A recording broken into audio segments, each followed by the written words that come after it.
Welcome to Season 4 of the Biz Show, sponsored by InvestQuire. Discover what's next with this insightful podcast. And now, your hosts, Barry and Lisa. Hi, Lisa, how are you? We're good. We're having a stressful week, but you know, that comes with big business, right? Yeah, we're having some challenges today, aren't we? Yeah, we get good news and then we get slammed down back to the ground. Isn't that life? Isn't that life? It's just a roller coaster ride, right? One day it's good, the next day you're like holding on for dear life. It's like a test of your perseverance or whatever. I'm just done. Yeah. And you know what? Hurricane season's coming up here in June. Oh, you get it in June there, huh? Yeah. Great. That's like summertime. It's supposed to be nice, mild weather. It's funny. South Carolina gets more rain from June to November than it does in the winter. I mean, we've already got a lot of rain already, but most of it's tropical storms coming from the Caribbean, right? And of course, all those hurricanes. So I remember last year, right after you moved there, you were like in the thick of it. You were like showing the lightning storms and thunder. Oh so we got 70 inches of rain last year. Oh, wow. 70. 7-0, considering you only got 4. California would be in the ocean if we got more than 4 inches. Like, flies and you think you better invest in a canoe. All my back east relatives are like, California's gonna slide in the ocean. You're not gonna be there anymore. They're right. Well, so you know, here's the funny thing that you say that, right? You and I both lived in the Bay Area, and my father, who lived in Sacramento, actually in Folsom, used to come down in his motorhome and stay at Pacifica. Yeah. There's a campground there right on the ocean. And he made sure he always got this one camping stall that literally, and so he'd park his motorhome there, and then we'd come down and visit, and the ocean. Oh, right. Remember when Pacifica was sliding in, and then down in Southern California now, San Clemente is sliding into the ocean. Oh my gosh, it's true. It's really true that Earth is eroding. We're having to reinforce it with all these engineers, cost billions of thousands of our taxpayers' dollars. Taxpayer dollars. Well, listen, everybody, welcome to the Biz Show. Thank you for listening to Lisa and myself. Welcome back, everyone. Welcome back. We're here to help you understand, possibly educate you on business topics of various different areas in regards to marketing, sales, accounting, finance, investing, you name it. Right now, we're in the investor relations part of season 4, episode 14 now, Lisa. Crazy, huh? That's right. Episode 14, season 4. That's right. Yes. So this one is about cap tables, right? Last episode, we talked about safe notes. We talked briefly about a convertible note, the differences of, and equity. Now we're going to talk about where you put them all, right? And where you put them all is in a cap table. So in this episode, we're telling it how founders screw up cap tables and how to avoid it. Yeah, a messy cap table doesn't just create confusion. It definitely kills the deal and it scares your investor. And so therefore, you're not going to have the growth that you're looking to have. So, right, exactly. You know, area in the early stage of companies. Yeah, definitely so. I mean, you know, we've seen businesses with great products, strong revenue, and a completely broken cap table, right? And also, you know, once that happens, it's really, really hard to fix. And here's the deal.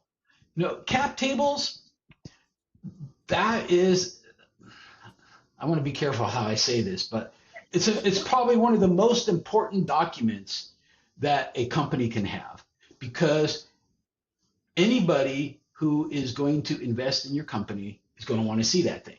Your banker, your investor, you know, whatever, they're all going to be focused on your cap table. And we're going to talk about, we're going to talk about it. The whole business model is going to be unclear to all of those folks that Barry just mentioned. So we want to make sure that you have that dialed in. And so we're going to just kind of break it down and talk about what a cap table is first. So Okay, Barry, sure. talk about what a cap table is. So a cap table, cap stands for capitalization, right? Because you need capitalization or capital for your company. So it's a record of ownership. Who owns your company and then what percentages did they own it, right? So it's a record of ownership. It's who owns what percentages, what types of shares they own, and then how that ownership changes over time. And that's critical, right? Because investors will come and then they'll sell out, another one will come in. That is a living record of your company, over and over and over. You should never delete from that record ever. You should always be adding to it. You can make changes as an investor, cashes out their shares in your company, sure, and you'll make notes to that and stuff like that. But always keep that record in, because it is a record, and you might have to show that record to the IRS, the state, the SEC. It kind of all just depends, right? It is a legal document. Yeah. So typically, what's included in there? Well, founders are in there, investors are in there, employees can be in there, and that's about employee stock options, right? Equity or options, whatever the case might be. And you might have some advisors that you might give a share or two in your company too, so they'll probably be there. What's it going to track? Well, it's going to track the dilution, the share class, and the investment rounds, right? So last episode we talked about rounds, right? A pre-seed, a seed, a round, a round, B round, so on and so forth. All that should be in your cap table. Yeah. And so the cap table itself is not just the spreadsheet, it's actually your financial structure of the company. And it's a governance structure that is there to depict everything that you have in place for the company with regards to the financial picture. It's also a negotiation tool, and it's the key document in any investment or sale. So that is going to be something that the investor or lender will be looking at in terms of depicting whether or not they're the health of the company. So every investor or lender or buyer will review it. And if it's not very clear or if it's very inconsistent, then the credibility just goes out the window, and you're going to have a really tough time establishing that. Well, I guess you better keep those windows closed so it doesn't go out, right? Oh, what was that? Oh, it was our cap table. So yeah, for real. So out the window. Yes. So, here's how founders mess this thing up. Well, first of all, number one, they don't even know what a cap table is, right? But most importantly, they give away too much equity in the company. How many times have you seen an investor, or not investor, but a founder or somebody starting a company? Oh, you do this and I'll give you 20%, when really it only should be 2%. They're trying to be gracious. They're trying to be forbearing, not forbearing, but giving, if you will, and gracious. There you go. But seriously, the percentages should be based on the amount of work that you bring or the amount of money that you bring into the company, right? So don't give away too much. Large ownership grants too early in contributions is a mistake, right? And then another one is over rewarding friends, advisors, families, early hires, right?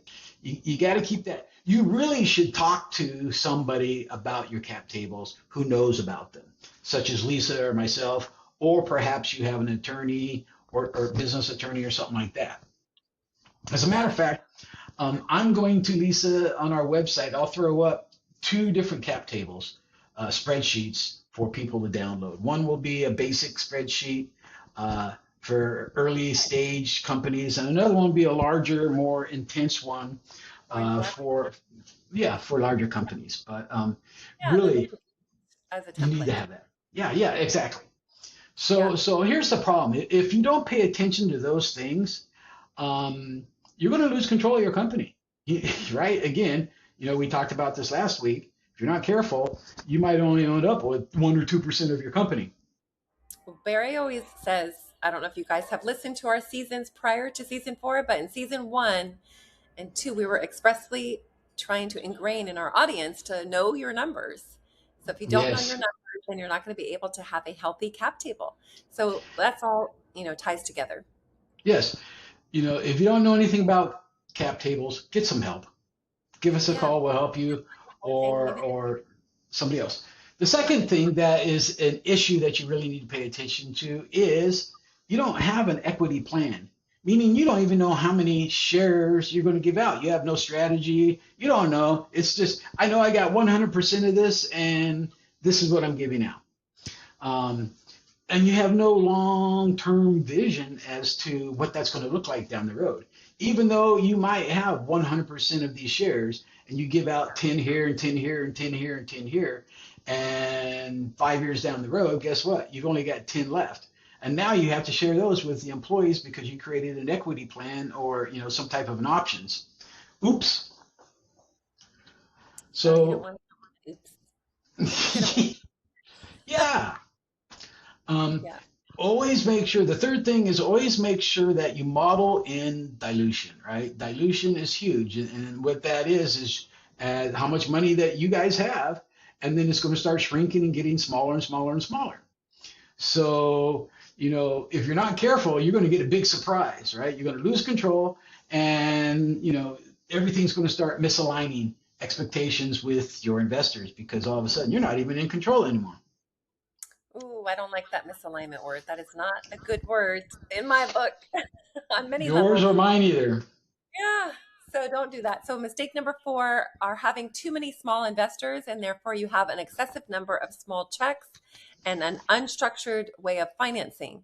And the problem with that is that it's going to be a very complex cap table, and there's going to be many communication challenges trying to juggle all of those investors.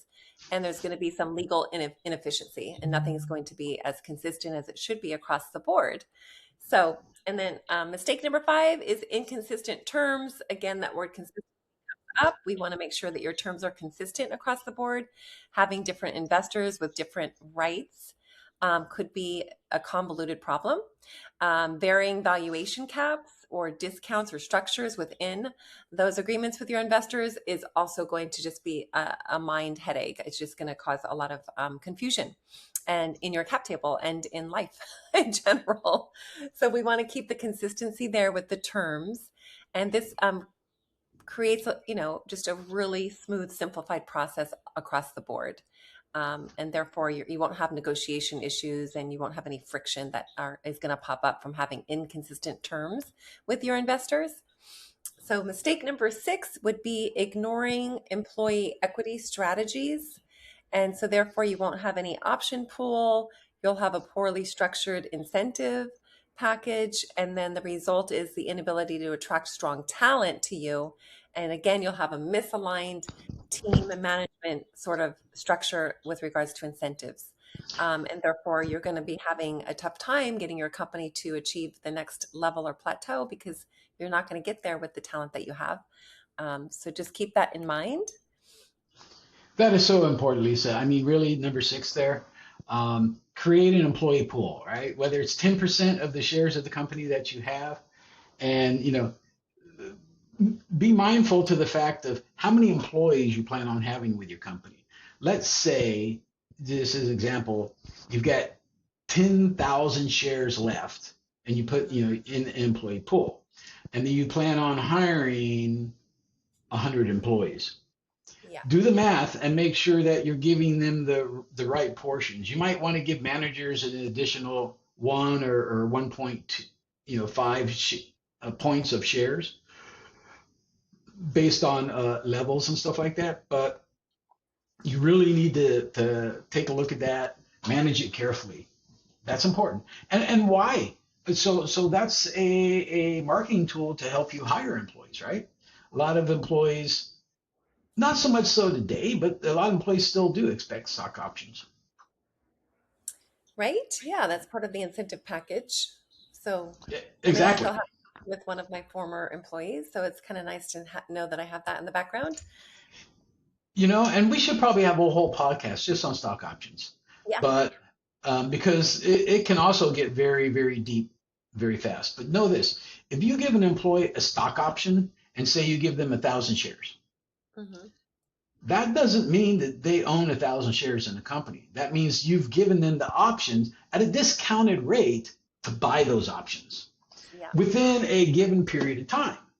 You might give them, during their entire employment and perhaps maybe a year or two after their employment. But at some point, there's going to be a execution date. Either you buy it or you lose it. Yeah.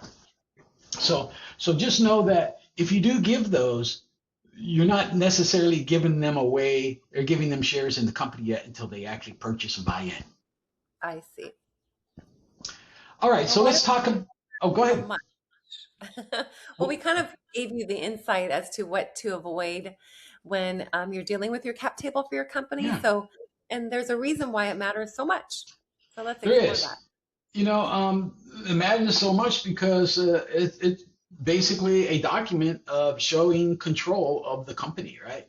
Who is who, how much they own, so on and so forth. Just because you're CEO of a company, you might have 5% shares in the company. And then there might be the CFO or a board member who has 40 shares in the company. So Yeah. who's really running the company? Well, first of all, understand this. The CEO, yes, they run the company, but the CEO reports to the board of directors, right? So the board of directors really sets the tone and the direction they want the CEO to go with the company, and then the CEO drives it that direction. I see. Yeah. And it's funny. I saw something yesterday and I loved it, and this is a perfect time for it as we're talking about CEO and boards and stuff like that. And actually, what it was is, as a leader, right? And this is probably more of a leadership thing, but as a leader, if you sit there and you say, oh, hey, there go my people. I wonder where they're going. I better follow them so I can lead them. Right? That's the wrong thing. But I caught that and I'm like, you know what? That is perfect. I love that because that just shows bad leadership all in a sense. It is. But nonetheless, right? So it shows decision making. It shows the ability to raise capital because, as Lisa said earlier, buyers and lenders and investors are going to want to see that cap table. And it also shows them their exit capabilities and flexibilities, right? So knowing when will be the time for them to exit. Because there's another round coming and that's going to dilute stock, and maybe they want to get out now while their stock is at 10,000 versus when they do another round, it's going to drop to 7,000. And then run the math. I mean, it might be higher dollar wise, but you don't know. Run the math. So what else, Lisa? What else are we looking for?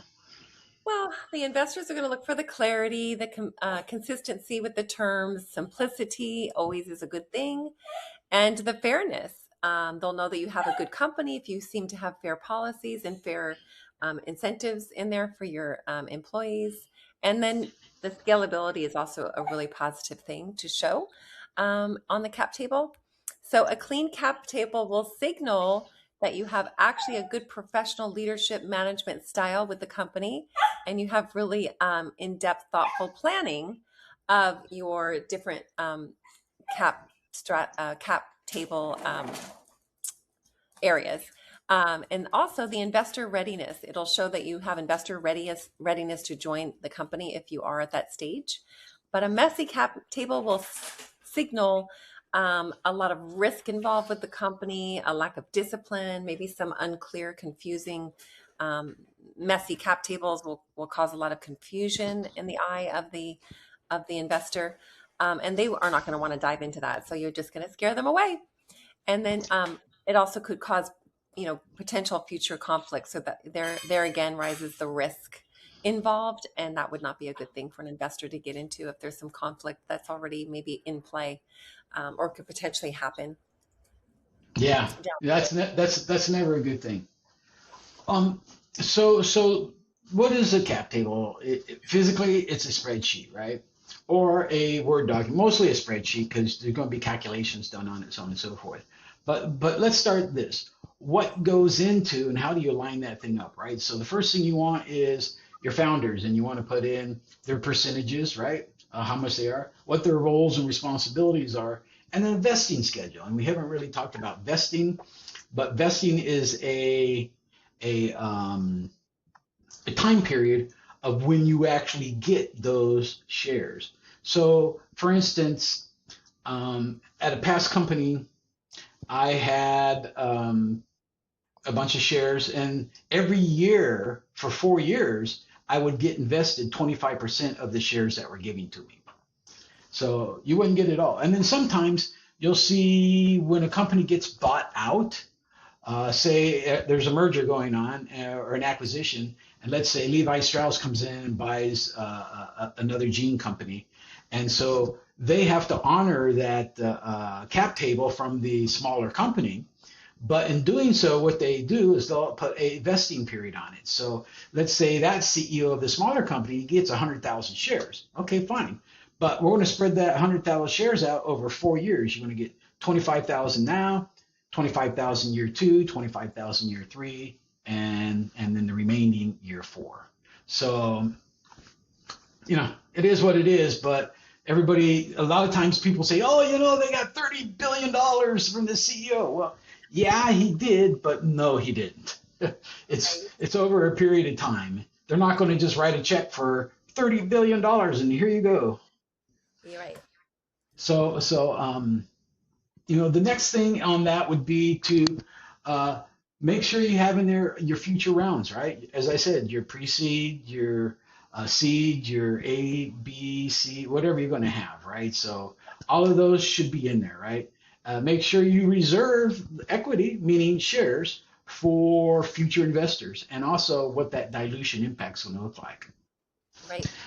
And then of course we talked above already about the option pool, right? Typically, option pools are 10, 20%. I've only seen them really at 10%. 20% is pretty gracious. But with that, there's going to be allocation of any of that, as I said, over time. This allows, higher inflexibility, of course, and then incentive alignment. Yeah. So that's a good point. And then you also, like we mentioned, having consistent structures, avoid mixing too many financial instruments in there, any inconsistent deal terms, which we mentioned already, and then the consistency, making it very simplistic. Future fundraising and investor understanding are very key, valuable points to have a part of your cap table.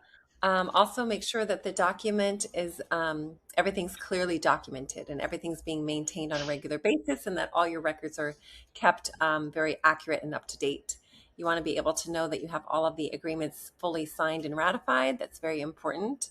And you also have the updated ownership percentages as you move along in the different stages of the year with your company and the company growth. This will prevent, like we mentioned, any disputes that could happen and legal issues that you'd have to deal with down the road because you have some gray area. Somebody understood this and then you actually are thinking that. And so that could bring you to the court, and you do not want that to happen. So if you have the paperwork to dialogue exactly the agreement and you have all signatures on there, that will avoid any legal action. And also you won't want to incur any delay in transactions. So if you don't have the documents readily available, they're not accurate or up to date, then you'll have a delay in closing. And that is something that we hate to run into when we are almost across a funding finish line with an investor or a merger or acquisition. So just make sure that your documents are always kept up and have clear signatures, and they have dates on them, and everything is fully filled out, and the most recent information. Yeah, exactly. We have to go back and review our documents and our agreements and maintain them. And usually we don't do that unless we have a big change or somebody left the company. So just make sure you visit those documents because mistakes and errors happen. Document everything.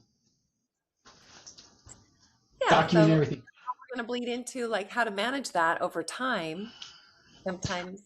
Well, I think you just wrapped all that up and said it, right? So always check back in with that, right? So there's going to be changes to it, maybe on a daily, weekly, monthly, quarterly basis, right? I always say take a look at that thing, depending on the size of your company. Let's say you got 100 employees, you need to look at it weekly. If you've got 10 employees, you probably need to look at it once every 6 months, or at least every time you bring a new employee on, you grab a new investor and bring them on, or there's some type of an event like a funding event, right? Yeah. Um, so again, don't forget the model for future scenarios, like as we discussed, rounds or whatever the case. If the ownership changes or something like that, how that dilution is going to be affected, especially if some partner is getting buyed out or whatever the case might be, right? Mhm. There are tools out there, and if you want to reach out to Lisa and myself, we can direct you in the right direction on what some of those tools are. Spreadsheets. As I said, I'm going to throw a couple cap tables up there for people to grab. The next thing is maintain control awareness, meaning as you're building this thing, who has access to it, right? There should only be a couple people in the entire company that should have Yeah. access to the cap table. Would that be Barry? That would probably be the CEO and the CFO. CFO. Mm-hmm. Yep. Those are the only two that need to see the cap table. Yeah. So, You do not want to share it with everyone. yeah, it's a confidential document. Mm-hmm. Yeah. And so Okay. Barry mentioned some tools. We want you to use the professional tools so that your cap table could be as clear as possible. I don't know why I can't say cap table and I want to say cat table. Yeah, Meow, meow. we want you to have some good tools at your disposal so that you can have a very good and well thought out and precise cap table. So consider some management software.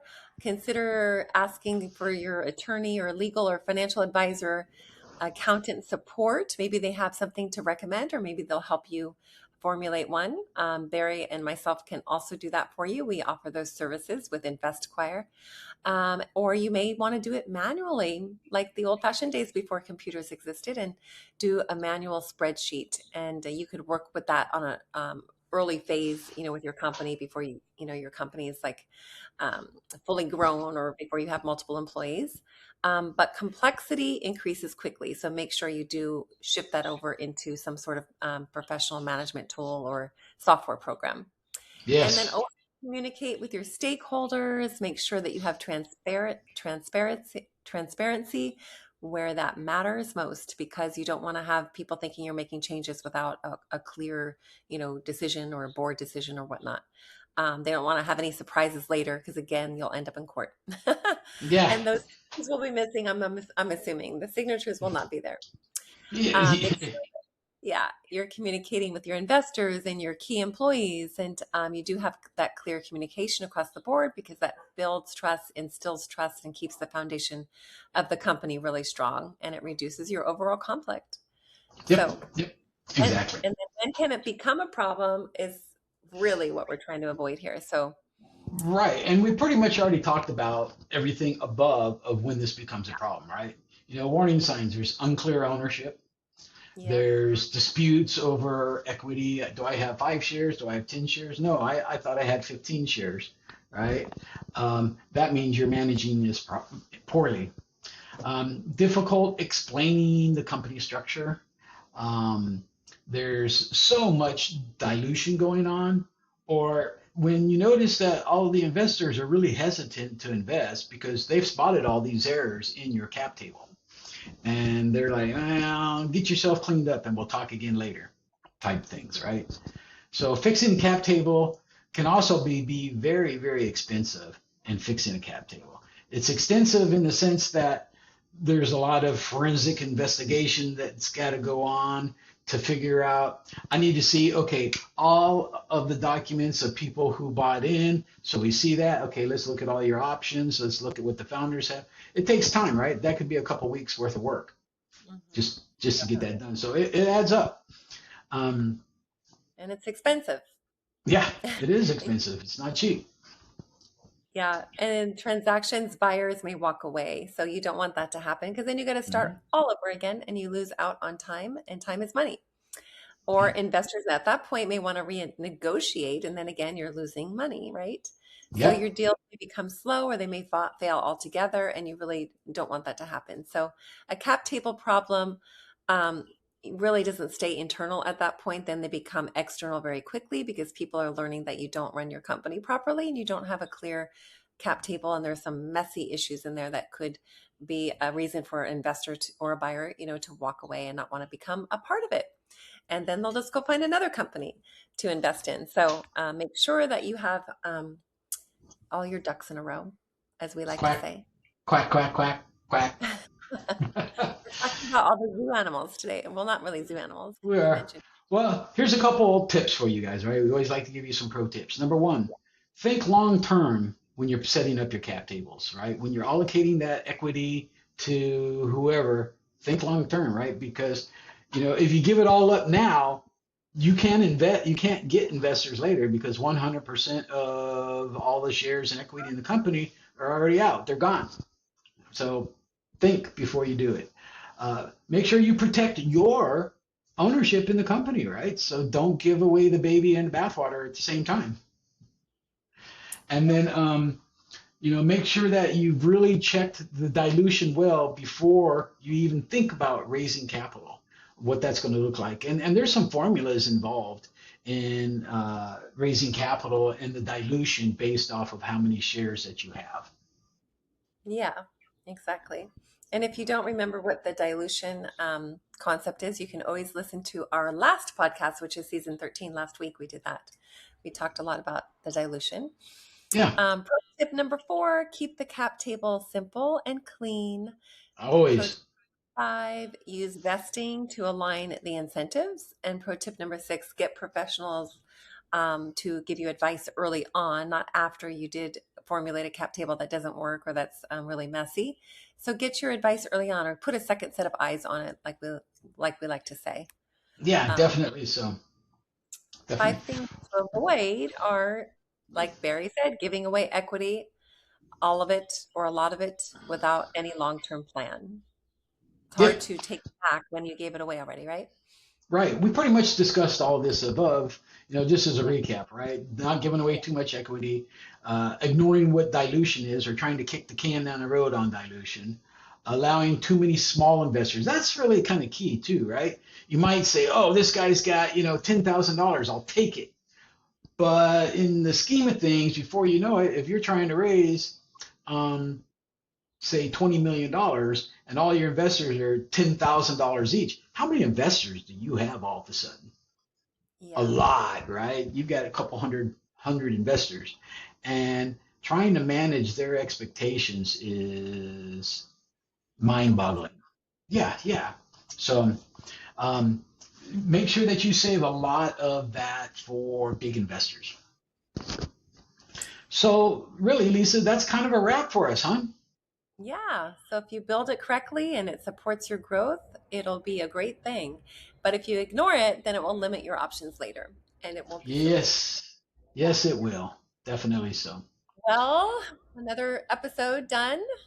Yeah, guys, thanks so much for tuning in and listening and seeing Lisa and myself, right? So here we are live on YouTube, but we're also out there. The audio of this definitely still goes out to our audio part in Spotify and Apple, Google, iHeartRadio, Pandora, so on and so forth. Please subscribe for us.